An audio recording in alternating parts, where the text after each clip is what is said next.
49ers winning the back end of the Saturday doubleheader in Week 15. That is Steve Mariucci. That's Michael Irvin at the end of the set. He's dressed like the sun here on Sunday. Yes. Sunday. Oh, it's game day morning. Go ahead. Oh, you want Knuckles. Okay, no. Yeah. We're off camera. We're still knuckling up. We are. We know what they want to do now. This December ball, this playoff ball. Every play counts. It's in our hands, and we gotta go take it. They feeling good, like I should. Sprints to the right side. He's throwing it long. He's got Tyreek Hill over the shoulder. Hey, all day, baby. Feeling blessed, never stressed. Got that sunshine on my Sunday best. Ball is out, picked up by Chase Young. 15, 10, 5, touchdown! Got that sunshine on my Sunday best. Atop the Week 15 marquee in the Superdome, Drew Brees coming back from broken ribs just in time for the rampaging top of the AFC Kansas City Chiefs, the defending Super Bowl champs in the Superdome. The Bucs trying to get to the Super Bowl in their home stadium, but it is Atlanta standing in their way.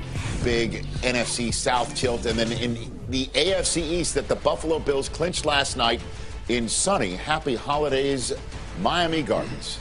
Patriots v. Dolphins, part of a very busy Sunday. 8 early window games, 8 of them, including 49ers and Cowboys, Ravens and Jaguars. Then in the afternoon, you've got the Eagles and the Cardinals, Jets and Rams in that aforementioned Chiefs-Saints game before the Browns and the Giants on Sunday Night Football, a flex game on NBC. I am Rich Eisen. Again, that's Steve Mariucci. That is Michael Irvin. That is Kurt Warner looming above us all as he called again Green Bay, hosting Carolina last night. And Good job on the game, yeah, buddy. good job. Well done, Kurt. We missed you being in our meeting yesterday in person. Well, actually, I don't know what the hell I'm talking about. Let's roll tape. Roll tape. He was part of the meeting yesterday. Pardon me. Oh, we're not rolling tape. This is Wait a minute. Right. Whose is that? Oh, Rich. I see, Rich. Rich, Rich. That's why you were confused. Yeah, I was confused. The trophy I thought we were was going in to the highlights, room. and instead I must have skipped over this part of the rundown. Look at that. Well, it's because the producers egged me into choosing the Bengals against your Cowboys last week and let you choose the Jets first every week. It's all a bunch of malarkey, to use the phrase of 2020.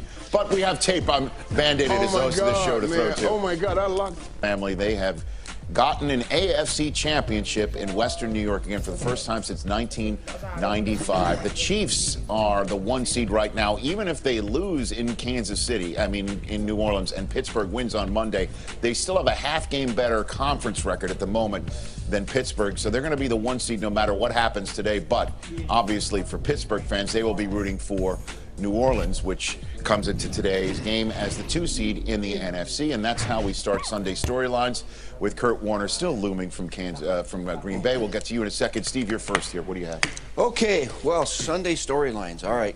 You know what? There is a coaching chess match going on today in New Orleans, Irv, between Andy Reid and Sean Payton. These guys are in the history of the NFL.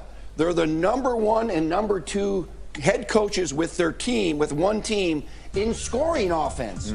Both of these guys are the only coaches that score over 27 points a game. And you know what? That's amazing in the history of football. And the other thing is they serve as their own offensive coordinator. Some of the other coaches have somebody do that for them. These guys are play callers, offensive coordinators for the most part. And boy, exciting offenses. They're going to play against each other today. And Drew Brees is coming back. It's going to be a heck of a game. Yeah, Mooch, I'm excited about that one as well. But I'm going to go down memory lane a little bit and look at the Battle of the Birds. The Cardinals and the Eagles. State Farm Stadium takes me back to 2008 NFC Championship game. But when we look at this matchup, it's really about the 2 young quarterbacks. And dare I say, a hot Eagles team. Now, I won't go that far, but obviously a team that got a huge win last week over the Saints. A big boost from their young quarterback who ran for over 100 yards. Can he do it again? While the Cardinals are sitting there in that 7th spot after that big win in New York, 3-0 against the NFC least. Irv, can they make it a clean sweep and stay in that? Guys, I hear Coach when he says a coaching chess match. I'm going to play with this a little bit, but I want to talk about it because Jerry came on today and made me feel, you know, like a proud son that I won luck.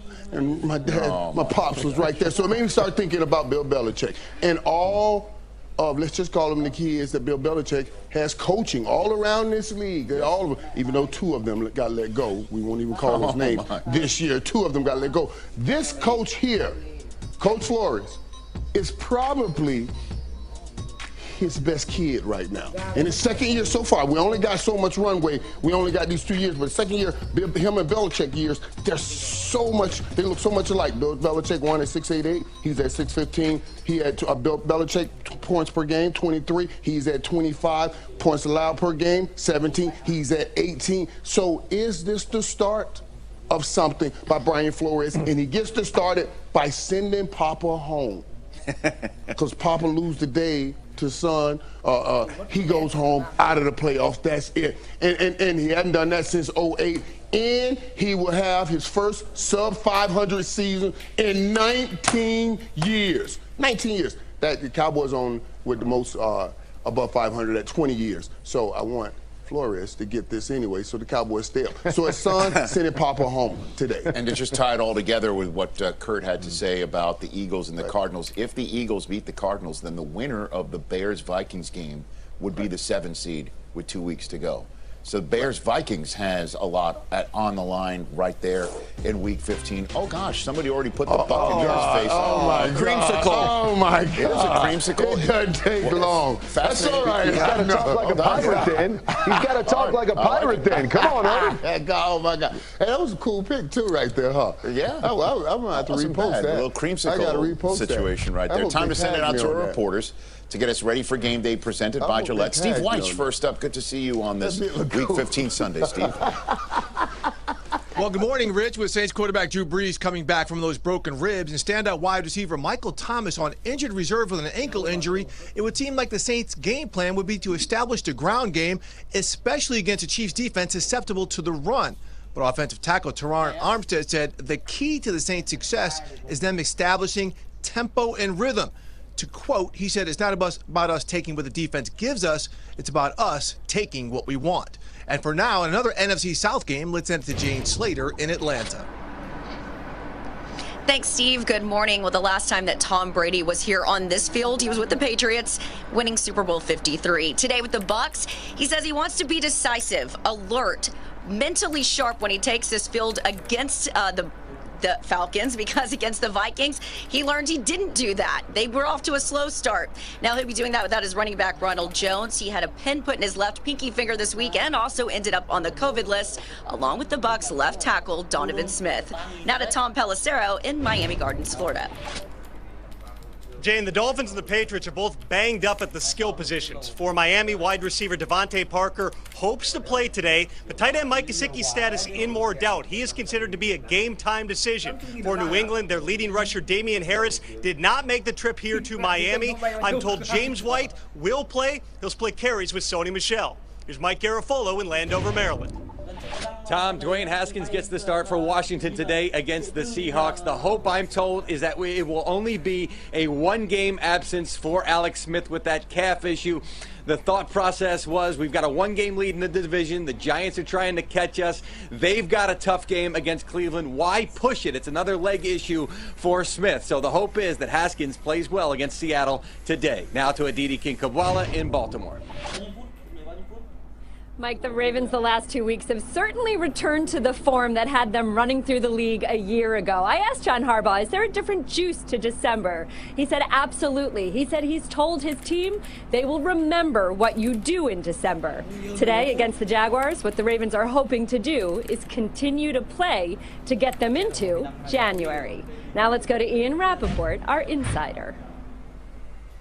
Aditi, the status of Ezekiel Elliott is not in doubt. He is expected to play for the Dallas Cowboys today, despite battling a calf bruise that's plagued him the last couple weeks. The question really is, how effective is Elliott going to be? Clearly not himself, clearly dealing with this injury. The Cowboys are going to hope, and they're confident, but we will see if he gets his full allotment of carries. Meanwhile, and this is unbelievable, Matthew Stafford, the Lions starting quarterback, who could barely stand, was struggling to breathe last week after tearing a rib cartilage, is expected to start for the Lions. Rich, he had no chance of going, and then on Friday during a 7-on-7 drill, he was like, well, let me just see how it goes. He threw, didn't feel a ton of pain, now is set to play against the Titans. Whoa. Okay, so Kenny Galladay's second half of his season appears to be on the verge of being a total washout. Julio Jones is out again. Same with Deebo Samuel. These are just 4 injury-riddled campaigns for these top-notch wide receivers. Well, some bad boys right there, all of them. This season, home's never been more important. And again, we want you to keep sharing your game day experience with us via social media and our friends and partners at Lowe's. This season, make sure to keep using that Lowe's the hashtag of Lowe's HomeCam. And this is a gent from Spain watching Jerry Jones being dragged into our Lock of the Week.